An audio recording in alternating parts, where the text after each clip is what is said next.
My name's Charlie Seltzer. I'm a weight loss physician and clinical exercise specialist, and also a former serial yo-yo dieter. From the time I was 15 to my late 20s, my weight fluctuated between 150 and the highest it got was 240 pounds.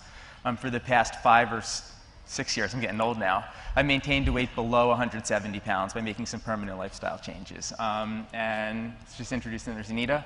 Can you tell us a little bit about what's going on? Hi, my name is Anita Nelson. You might know me better as @ModelSupplies on Twitter. And I have lost recently, within the last year and a half, over 62 pounds. And I'm still losing. Yes. Thank you.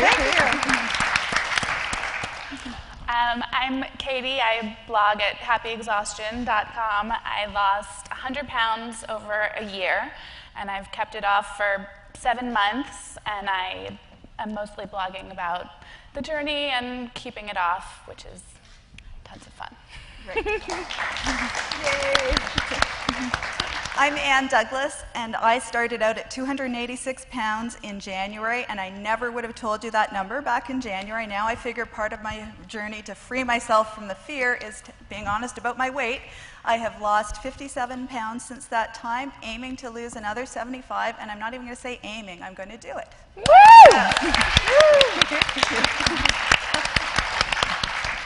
So we've been hit with a lot of information about being healthier from a lot of experts. It's been a lot of really good information, but could be overwhelming. I mean, I'm certainly overwhelmed, and I do this for a living. So hopefully this will give you a more practical roadmap about how to achieve better health or weight loss from people who've actually done it or are doing it. We'll take questions during this panel at #140Q, #140 the letter Q. If you have anything that you want to know, please let us know. So generally, the way this works is there has to be some sort of catalyst to spur change. And all 3 of them had significant catalysts, and they're all very different. So, Katey, what was yours?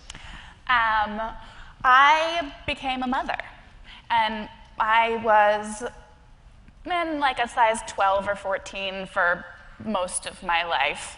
And then I had kids, and I decided that pregnancy meant I could eat anything I wanted, and I gained 60 pounds, and I got up around 240 and stayed there for a long time.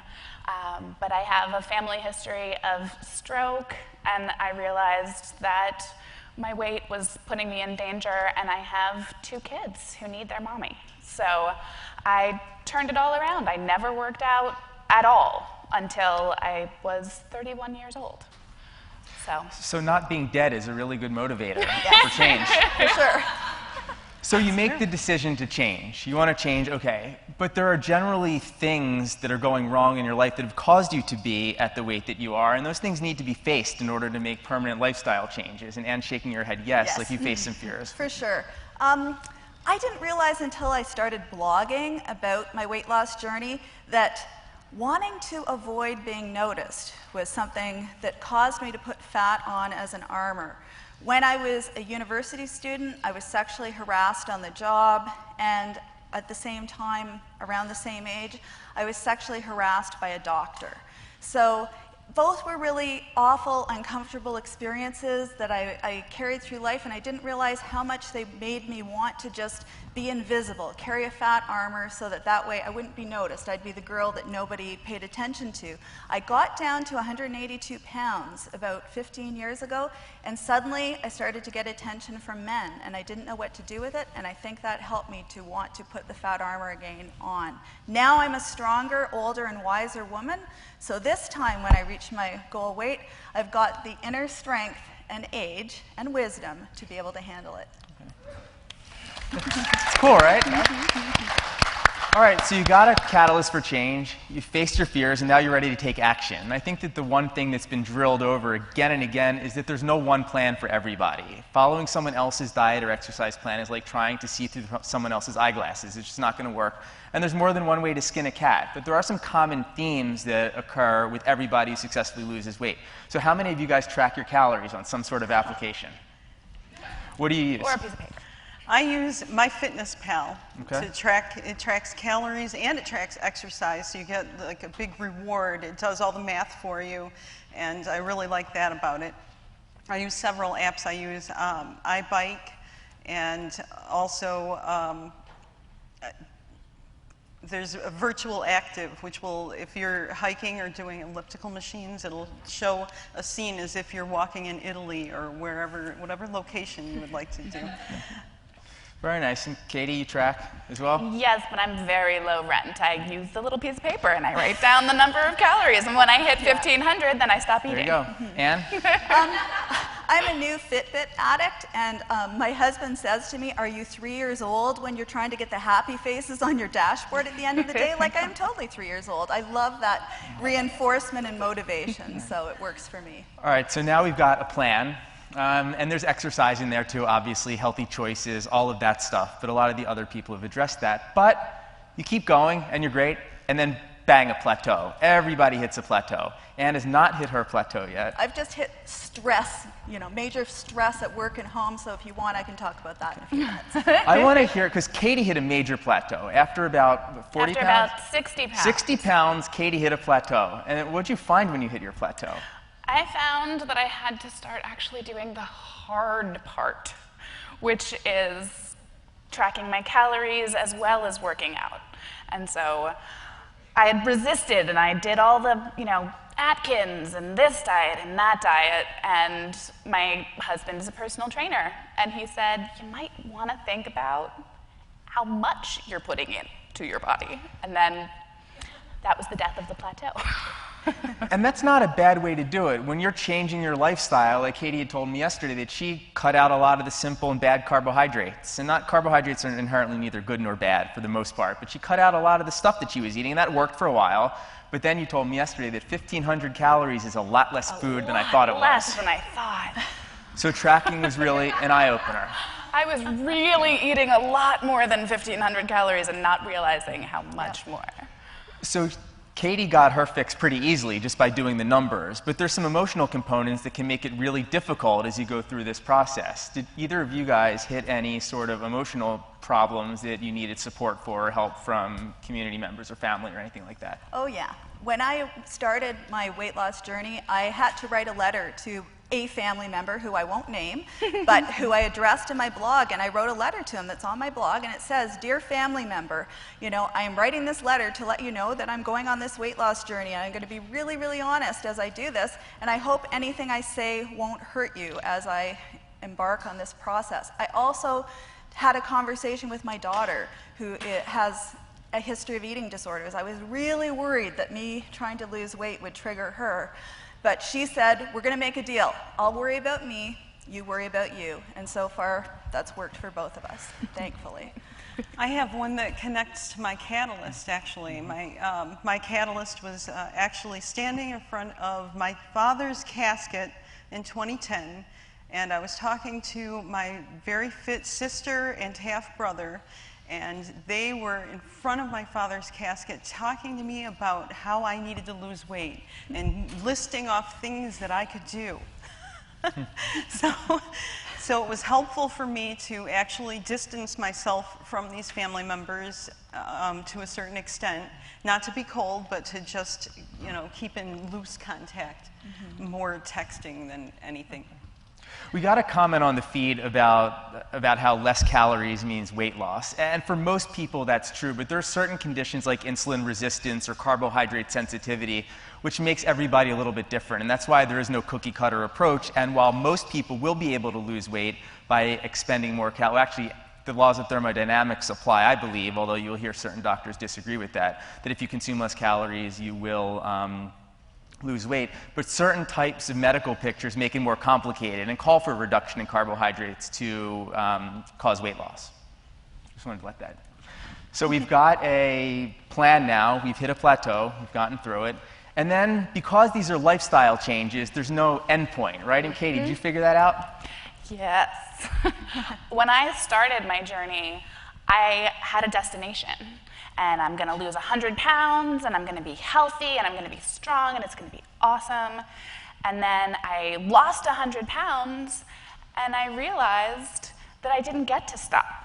That if I don't want to go back and do the yo-yo thing, I need to keep going every single day. That in order to make this kind of a change and make it stick, you have to change your lifestyle writ large, and to just keep going. But the silver lining is that if you are on a massive weight loss journey, by the time you reach the goal that you set for yourself, you will have experienced all sorts of amazing benefits that come along with getting fit. And I am a confident person for the first time in my life because I'm strong now. I work out 6 days a week, and I can close my minivan without putting the groceries down. And it's just the little things that feel empowering, and then when you experience those, then you don't want to let them go. And so the lifestyle change feels less intimidating than I would have thought when I got started. Have you guys tried to diet before? How many people out there have tried to diet and then gain the weight back? And how many people have said, like this time last year, well, I'm going to lose 15 pounds by 4th of July weekend, and end up not? I think that it's better in general to look at more long-term. It took me well over a year to lose my 70 pounds, which I did by losing it at a very slow rate. But when you look at it in that term, a pound a week over a year is 50 pounds. If I had told someone last 4th of July, or 2 weeks before 4th of July, instead of going on some crash diet for 2 weeks, why don't you just aim to lose a pound a week, and then by next 4th of July, you'll be too skinny if you follow it. You know, it very rarely happens, but that's how it works in the real world, and I think that they're seeing that. Are you seeing that? Definitely. Okay. So your rate of weight loss has been relatively slow compared to what you see on late-night infomercials, where they promise 30 pounds in 30 days. So tell me how you feel about that. I'm totally fine with it because I decided that I was worth taking care of without, whether I weighed 200 pounds, 250, or 120. You have to take care of yourself. You wake up, you get up in the morning, you get out of bed, you get dressed, you wash your face, you brush your teeth, you put on makeup if you're a woman or a guy that wants to wear makeup, and you take care of yourself and get your hair trimmed regularly, get your nails done, do all the things that you would do, that you will do when you're thinner, when you're fitter. And you are just as worthwhile now. Don't lock yourself in your house and let somebody's glance keep you from going into a gym or taking care of yourself in any way, or even to the pool. Anne, have you ever wanted to give up? Of course. I mean, when I had like a stress hurricane of, my publisher changed. I write books for a living, and so my publisher changed earlier in the spring, and I had to give up some other writing things. And then, of course, all my children had problems at the same time. And I'm a lifelong emotional eater. I just wanted to dive into the cracker cupboard, but I knew that would be sabotaging the gains I've had. I mean, I am standing here with shoes on for this length of time. A few months ago, I couldn't have done this. I would have had killer cramps. I used to do public speaking behind the podium, kicking off my shoes, and that feels really weird. So it's so nice to be able to wear shoes and not have my feet cramping to death. Like that, right? Cool. I don't want to go back to that. All right, we got a question here. I've known few people who broke through a plateau by eating more for a few days and going back on plan. What do you think? I think that that's a really good idea. What happens when you restrict calories for a long period of time, you do get a metabolic slowdown. You get a decrease in thyroid hormone, you get an increase in thyroid blocking hormone, and you just slow down. So well-timed refeeds or increasing your calorie intake in a controlled manner, certainly not a free-for-all with pizza and ice cream, unless you're doing that anyway on your weight loss plan, which people do and succeed, is a good idea to help reset your thyroid hormone and also give you a little bit of a break, and that can work often. And also leads to the bigger picture that restricting calories too much will lead to too much of a metabolic slowdown, and then you get into this vicious cycle where in order to continue to lose weight, you need to cut calories even lower, and before you know it, you're at 500 calories a day maintaining your weight, and certainly there's nowhere to go from there. And feeling like a homicidal maniac. Mm-hmm. So, comments on that? I think I might be there right now. I've been at the same plateau for 3 months, and no matter what I do, but my body shape is changing, So I believe I'm on the same journey as Jeff, where losing fat, gaining muscle, so I'm not paying that much attention to the scale. And that's really important. Body fat percentage, waist circumference, or how your clothes fit, if you don't have somebody to do body fat testing for you, is a much better gauge. When you first start a weight training program, your muscles will adapt by holding on to more sugar, which binds to more water, which will make the scale heavier, although your clothes will get looser. So it's much less important to follow the scale, although as a bigger picture, over time, you will lose body fat faster than you put on muscle, so the scale will drop. And it's a useful tool, but it's not the only tool, and it's certainly nothing to be a slave to. Right. We got 30 seconds. Anyone want to say anything earth-shattering before we go? If I or can more? do this at 49, you can do this. I'm 49 too. There's Awesome. evidence. See? I'm 32. Yay! I'm an anti-aging doctor, and I'm If 107. we can do it, anybody can do it. Yeah, for sure. Thank you, guys.